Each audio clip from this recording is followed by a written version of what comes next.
They just announced Javier Aguirre, El Vasco Aguirre is his nickname, to be the head coach with Rafa Marquez as his assistant. Ideally, in a perfect world, to bring Rafa Marquez as the next head coach. Rafa Marquez left his job at Barcelona B, where he was doing really well, to do this. All right, Javier Aguirre this is going to be his third stint with the Mexican national team. He's one of those guys that's been around since you can remember. Like when I was a kid, he was in his prime. He was like Mourinho in his prime, and now he's like Mourinho now. Anyway, this is the funny thing. He's got a fantastic resume when it comes to the clubs and teams he's coached. So he's coached, let me just tell you a few of the teams that he's coached, right? The national team of Mexico for the third time now, the national team of Japan, and the national team of Egypt. So 3 national teams that he's coached. He's coached like 3 or 4 different clubs in Mexico, okay?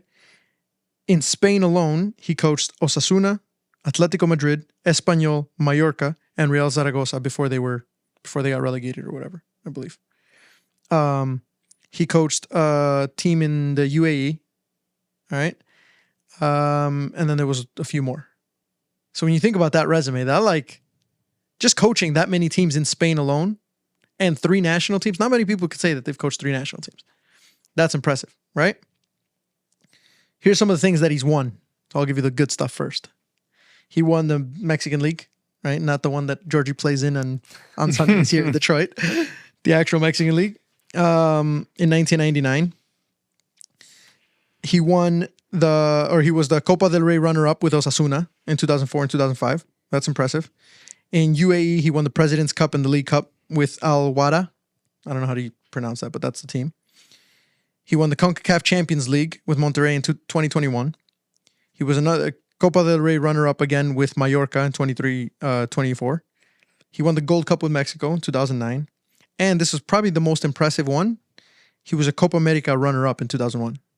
And that's pretty impressive for Mexico because we don't typically get that far.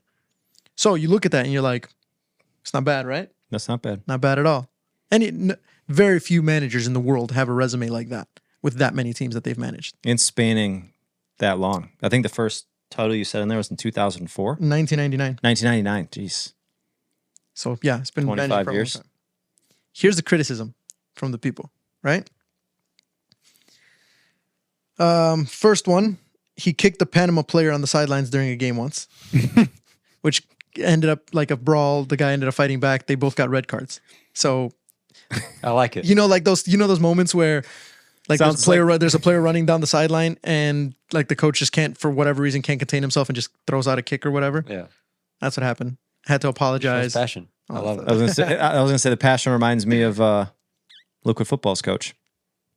Oh, to be fair, I never kicked anybody on the sidelines. That's next level.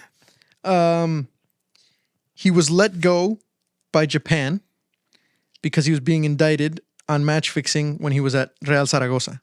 So they had like at Real Zaragoza during the last match of the season, the government said you've been match fixing. So he was indicted, went to court apparently or whatever. So Japan was like, yeah, we can't have that this guy managing us. And this is obviously after he was in Zaragoza. So they let him go because of potential match fixing.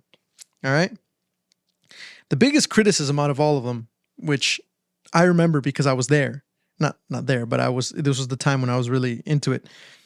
In 2010 during the World Cup, he chose to bench a couple players. I believe it was Ochoa. I believe he benched Ochoa so that Conejo Perez was the goalkeeper. And Conejo Perez is like Mexican legend. That was South Africa, wasn't it? South Africa, right? Yeah, because Ochoa didn't play your guys' first game, I remember, yeah. This guy, I'm getting off track, but Conejo Perez is like 5'9", goalkeeper. Short bald dude? Yes. Do you remember him? Yeah. A little bit? Well, you guys had like what did you guys call him, the flea or something? No, Conejo means bunny. Oh, bunny. Bunny. He was bunny. The guy can jump. I saw him in a match once. Unbelievable. Like 5'9", and he was like on a trampoline the whole time. But during the World Cup, it was Ochoa was in a good moment. And people were like questioning, like, why is Ochoa not starting? The biggest one, though, is he put a guy named Guille Franco, who is like your typical, I think he was playing maybe at like West Ham at that time. However, he was not good. He's like one of those guys that like as a fan, you're like, why is this guy playing? It's like the guy up top that can't score. Perfect comparison. Lukaku. I thought you were going to say Darwin. No. Darwin's convinced me to change a little bit because you got to give the guy credit. He's been better. But anyway, I digress. Franco, like Lukaku, in his worst moments, where you're like, why is this guy on the field? Do you know who he benched for that? A guy that was in his prime. Chicharito at Manchester United. This man is playing for Manchester United, scoring goals. Every weekend he was scoring goals. In every way possible. He's the only person I've ever seen shoot the ball off his own face. Yeah, that was his very first goal for Manchester United, by the way. Was that like the was it the Shield or the Community Shield? I think it was against Chelsea or something like that. Anyway. Got the assist and the goal. Once again, I digress. So he benches Chicharito for this guy. And I think when we were already knocked out or when we were getting close to getting knocked out, he finally subs Chicharito on and Chicharito scores against France, the game that we won 2-0 against France. And this was that France team that was just like a nightmare. People leaving the camp, coach having problems with the players, like players not wanting to train, that whole thing. But Chicharito scored a big goal. And I believe, if I'm not mistaken, Cuauhtemoc Blanco scored a PK as well that game. And he was still playing, I think. Anyway, again, I digress. But the reason I'm bringing all of this up is because I remember that was around the time that there was a lot of questions as to why, like, people were asking him in these press conferences, like, what's going on with your decision making in this tournament? He could not respond in the press conferences. He almost had this feeling of like his responses were almost like, it is what it is. Like that was I think that was we got knocked out by Argentina, I believe. That was the 3-1 knocked out by Argentina, if I'm not mistaken. Let me look that up. In the round of 16? Yeah, it was in the round of 16. I believe it was an amazing goal that Maxi scored. Do you remember that against Osvaldo Sanchez? Yep.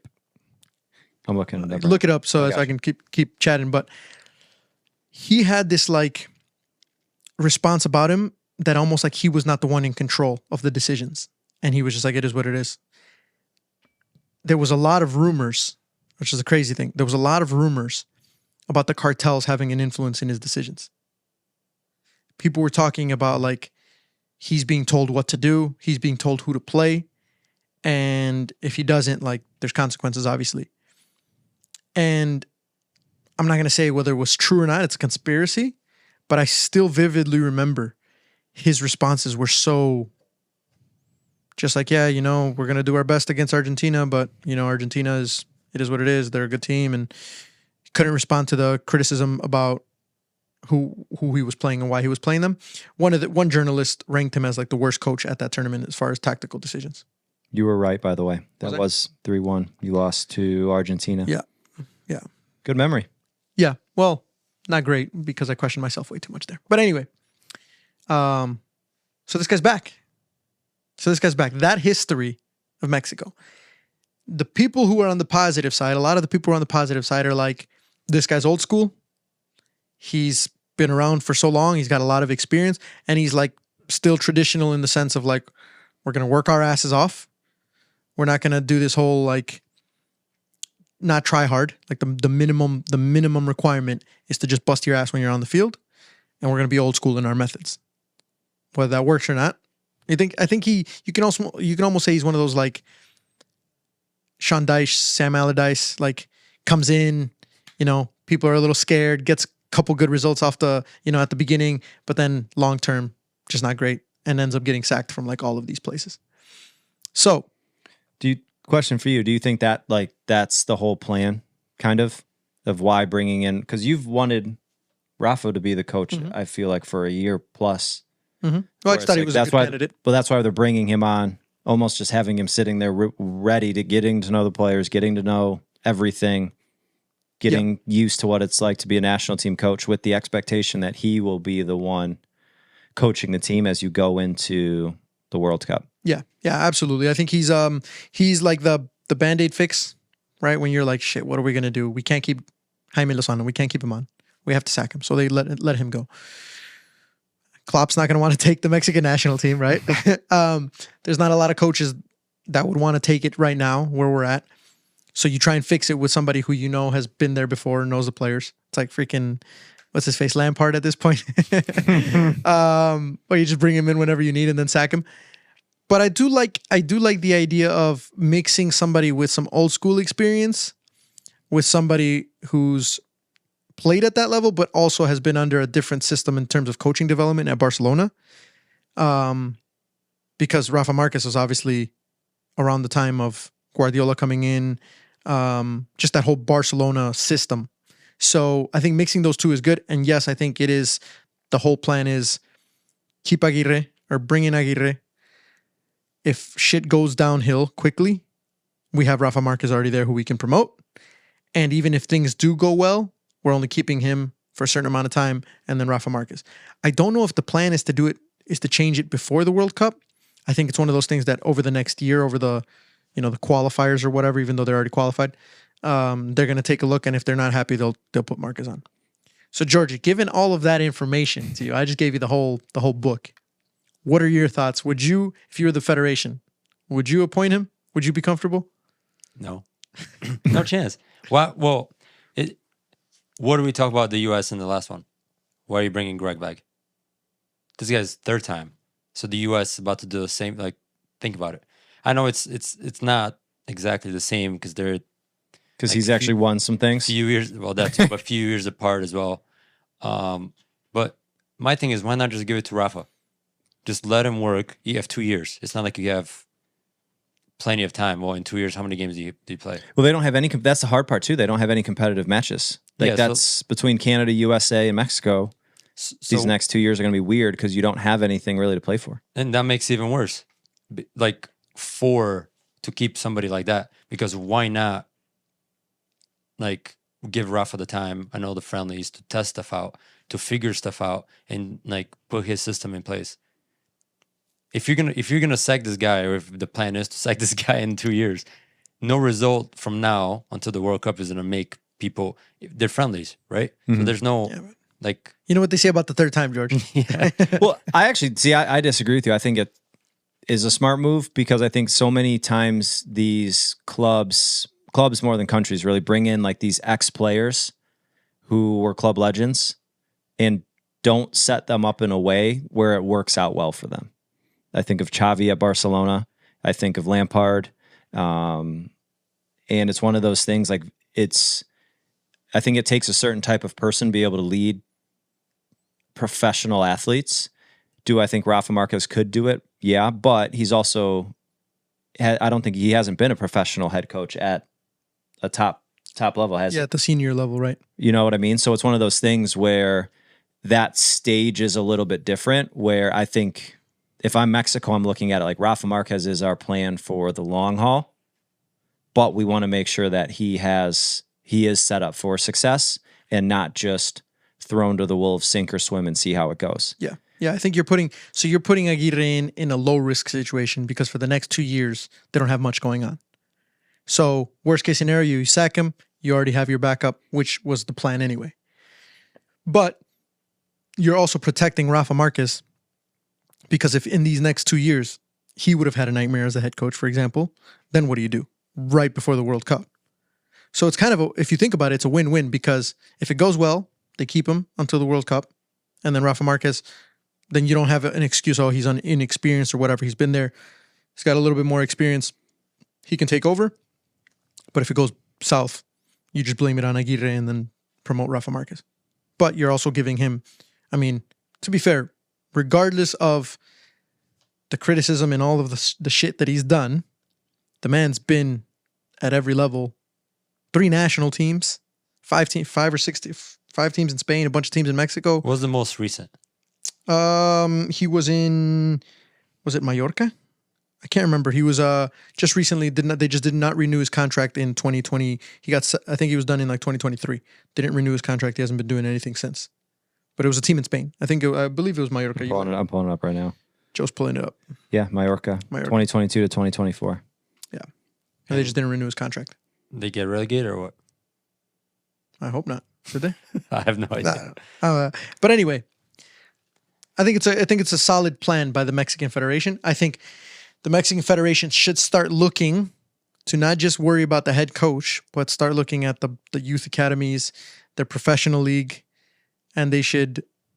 And you sent me an article about it's a topic for conversation at the next owners meeting that they might want to end promotion relegation in the federation, the Mexican league. Because they want to base it off the MLS. Because they think the model works. Business model. It does Business work for model. the owners. It's the best model for the owners. And it is an owners meeting. Yeah. So However, Georgie was freaking out. He's like, they're going to take out relegation in Mexico. And I was like, no, they just said they submitted it as a topic for discussion at the owners meeting. But owners meeting. owners meeting. Yeah. I don't know. But okay, going back to that, you're telling me you can't find another manager that's a little bit, because you said he's a little bit more old school, like Sam Allardyce and all those guys. You can't find somebody that's more like the style that Rafa Marquez has to a point for the 2 years. You're telling me a guy who benched Chicharito and had all these problems within the actual same national team that he just took over is back. So, like, that doesn't make sense to me. Why would you, like... Yeah, but Rafa Marquez is still, as a player at least, old school. He'd been in the national team for so long, played under Aguirre, played under everyone since the 90s or whatever it was. Yeah, but he's in a new world of Barcelona style football and has a different vision of the old school. Like They also football. might have just brought him in to help get the players to buy into the system too. Because it is one of those things. Like if you're a Mexican young player or any player, like you look up to Rafa Marquez. I think everybody does because he was arguably the best Mexican ever. Maybe that's why they brought him in. Hey, help get people to buy into this system because we do need to build. I can see this that as a more. framework. Like I would understand that a little bit more, but I think the guy was talked about linked with the Barca job. Yeah. Like but your national team, that hits different. And a home World Cup. But that's what I'm saying though. Like it's not like he had no options and he was literally like, okay, I don't know what I'm gonna do. I'll go be the assistant there when potentially he could stay at Barcelona for another year or two, whatever, and get that head coach job. Right. Because of obviously Xavi. Yeah, I think they promised it to him. Like they must have said, like, hey, you're going to be the next head coach. Yeah. We want to give this guy we want him to patch things up. And I think it's really they're just protecting Rafa Marquez. Because like I said, he's going to be the head coach regardless if it goes well or if it goes bad. Because if it goes well, they said Vasco Aguirre did his job. He helped us in the transition. Now Rafa Marquez has a really good squad. If it doesn't go well, Vasco Aguirre fucked it up. We have Rafa Marquez here who's going to make it all better. So I think they're doing it more to protect him than anything, and they had to guarantee it to him. But what would have happened if who was the previous coach who declined that? Jaime Lozano? So what if Lozano would have said yes? So then Lozano instead of Marquez, probably, right? Yeah. I don't know. They didn't specify what his position was. They just said demotion. They just said he was going to be within the federation, working under a coach and developing so that he would hopefully again take over around 2030. So yes, ideally, Rafa Marquez wouldn't have accepted that position if Jaime Lozano is supposed to be the next one in line if they give him a few more years. But it just puts everyone in a weird spot. Like it's hard for you to go in as a coach who they appointed full-time essentially, get a demotion, and then go back up. Like how do you I'm going back on what I was saying. I was like, oh, he should have taken it because you can't. It's hard for you to be a head coach somewhere and then get demoted as an assistant coach and still have the same respect from the players when you pop back up to a head coach. It's just weird. Just a weird transition. So, but that's my whole entire point though, because if he accepts that, Rafa Marquez, he's probably doesn't come. Yeah. So in their mind, it's not even about Rafa Marquez. Like I know now it is, but it's like if I'm Rafa Marquez, I'm like a choice B in a way. Like they weren't really thinking about me. Almost C, really, because it was like we have our head coach, then you are our second choice for the backup coach. So and then you bring in a guy for a third time.